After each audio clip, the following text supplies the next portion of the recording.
कभी कभी एक साधारण सी किताब भी आपको एक ऐसी यात्रा पर ले जा सकती है जो असाधारण साबित होती है। बिल्कुल। और आज हम लाल रंग का कंपास जैसी ही एक किताब पर चर्चा करने जा रहे हैं जो हमें रहस्य, रोमांच और आत्मखोज की एक अविश्वसनीय यात्रा पर ले जाती है। यह कहानी आर्या नामक एक युवती के इर्द गिर्द घूमती है, जिसे एक पुरानी लाइब्रेरी में एक रहस्यमय टिकट मिलता है। और यह टिकट उसे एक ऐसी ट्रेन में ले जाता है जो उसे एक अज्ञात गंतव्य की ओर। और इस यात्रा में उसका साथी है एक लाल रंग का कंपास, जो उसे न सिर्फ दिशा दिखाता है बल्कि उसे सही और गलत के बीच फैसला लेने में भी मदद करता है। यह तो बहुत दिलचस्प है। क्या यह कंपास कोई जादुई शक्ति रखता है? यह कहानी का एक रहस्यमय पहलू है। यह कंपास आर्या को ऐसी परिस्थितियों में डालता है जहां उसे अपनी बुद्धि, साहस और करुणा का इस्तेमाल करना पुड़ीसा। ये तो रोमांचक लग रहा है। और ये रोमांच और भी बढ़ जाता है जब आर्या की मुलाकात उस बूढ़े कंडक्टर से होती है जो उसे यह कंपास देता है। क्या क्या वह कंडक्टर कोई जादूगर है? ये तो कहानी पढ़ने के बाद ही पता चलेगा। लेकिन हाँ, वह कंडक्टर एक रहस्यमय व्यक्ति है जो आर्या को उसकी यात्रा के लिए तैयार करता है। वह उसे बताता है कि यह कंपास उसे वहां ले जाएगा जहां उसका दिल और दिमाग सही दिशा में एक हो जाए। लाल रंग का कंपास। यह एक सर्द, रहस्यमय रात थी। आसमान पर घने बादल छाए हुए थे और चांद की हल्की रोशनी भी मुश्किल से धरती तक पहुंच पा रही थी। ट्रेन घने जंगलों और सुनसान पहाड़ियों के बीच से गुजर रही थी। खिड़की के पास बैठी एक युवा लड़की आर्या अपने हाथों को गर्म कपड़े में लपेटे हुए बाहर झांक रही थी। उसकी आंखों में बेचैनी थी, जैसे उसे कुछ ढूंढने की जल्दी हो।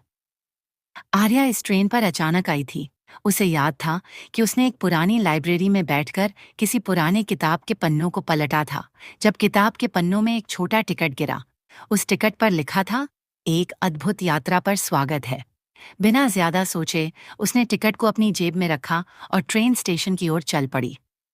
अब ट्रेन में बैठे हुए उसे यह सोचकर अजीब लग रहा था कि वह कहाँ जा रही है। खिड़की के बाहर के दृश्य लगातार बदल रहे थे। कभी सूखे मैदान, कभी बर्फीली पहाड़ियां और कभी गहरे जंगल। ये ट्रेन किसी सामान्य जगह की ओर नहीं जा रही थी। कुछ देर बाद एक बूढ़ा कंडक्टर धीरे धीरे आर्या के पास आया। उसकी आंखों में गहरी झलक थी और उसके हाथों में एक छोटा चमकीला लाल रंग का कंपास था। उसने कंपास को आर्या की ओर बढ़ाते हुए कहा, ये तुम्हारे लिए है। ये तुम्हारी अगली यात्रा में तुम्हारी मदद करेगा, लेकिन इसे तभी खोलना जब तुम्हें लगे कि तुम्हें इसकी सच में जरूरत है। आर्या ने कंपास को ध्यान से देखा। यह साधारण कंपास जैसा नहीं था। इसकी सुई कभी धीमे तो कभी तेज घूम रही थी और एक हल्की लाल रोशनी चारों ओर फैला रही थी। आर्या ने कंडक्टर से पूछा, ये कंपास मुझे कहाँ ले जाएगा? कंडक्टर मुस्कुराया और धीरे से बोला, ये तुम्हें वहीं ले जाएगा जहां तुम्हारा दिल और दिमाग सही दिशा में एक हो जाए। बस ये मत भूलना कि तुम्हारे इरादे नेक होने चाहिए। तभी ट्रेन ने एक जोरदार झटका दिया और अचानक रुक गई। आर्या ने खिड़की से बाहर झांका। ट्रेन एक छोटे से गांव के पास रुकी थी। वहां चारों ओर घना कोहरा था और हर चीज शांत थी। ऐसा लग रहा था जैसे यह जगह समय की पकड़ से बाहर हो। कंडक्टर ने कहा, यह तुम्हारी पहली परीक्षा है। याद रखना, यह लाल रंग का कंपास तुम्हारी मदद करेगा। आर्या ट्रेन से नीचे उतरी। गांव पूरी तरह वीरान लग रहा था। चारों तरफ टूटे फूटे मकान, सूखे हुए पेड़ और बंजर जमीन उस गांव की बुरी स्थिति का सबूत दे रहे थे। गांव के बीच में एक सूखा हुआ कुआं था। वहां कुछ लोग जमा थे, जिनके चेहरे थके हुए और उदास थे। आर्या धीरे धीरे गांव के पास पहुंची। एक बुजुर्ग व्यक्ति जो वहां सबसे बड़े लगते थे ने उसे देखा। उसकी आंखों में निराशा साफ झलक रही थी। उसने कहा, यह गांव कभी बहुत हरा भरा और खुशहाल हुआ करता था, लेकिन अब यहाँ पानी की एक बूंद भी नहीं बची है। हमारा कुआं सालों पहले सूख गया और अब हमारे पास कोई उम्मीद भी नहीं बची। आर्या ने उनकी बातें ध्यान से सुनी और फिर अपने हाथ में पकड़े कंपास को देखा। उसने धीरे से कंपास खोला।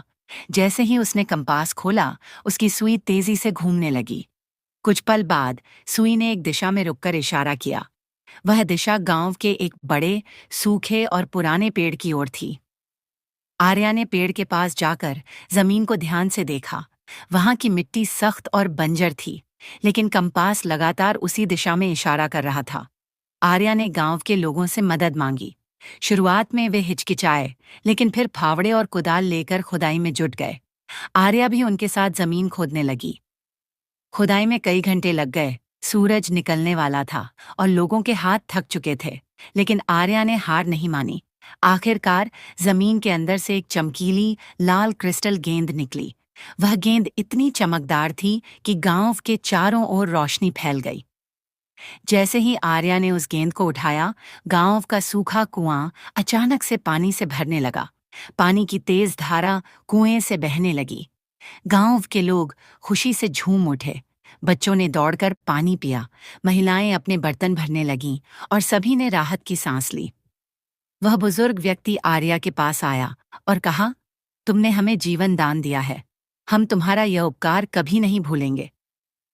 आर्या ने मुस्कुराते हुए कहा, यह कंपास और आप सबकी मेहनत का नतीजा है। सही दिशा में सही इरादे से की गई कोशिश हमेशा रंग लाती है। गांव के लोग आर्या का धन्यवाद करते रहे, लेकिन वह जानती थी कि उसकी यात्रा यहीं खत्म नहीं हुई थी। वह वापस ट्रेन में लौटी। बूढ़ा कंडक्टर ट्रेन के दरवाजे पर खड़ा था। उसने आर्या को देखकर कहा, तुमने अपनी परीक्षा पास कर ली है। यह लाल रंग का कंपास अब हमेशा तुम्हारे साथ रहेगा। यह सिर्फ दिशाएं नहीं, सौतिएं ऐसे खंचाए नहीं आई, बल्कि सही फैसले लेने का रास्ता दिखाएगा। आर्या ने कंपास को हाथ में पकड़ा और मन ही मन सोचा, यह सिर्फ एक जादुई यंत्र नहीं, बल्कि मेरी जिंदगी के हर मुश्किल मोड़ पर मेरी मदद करेगा।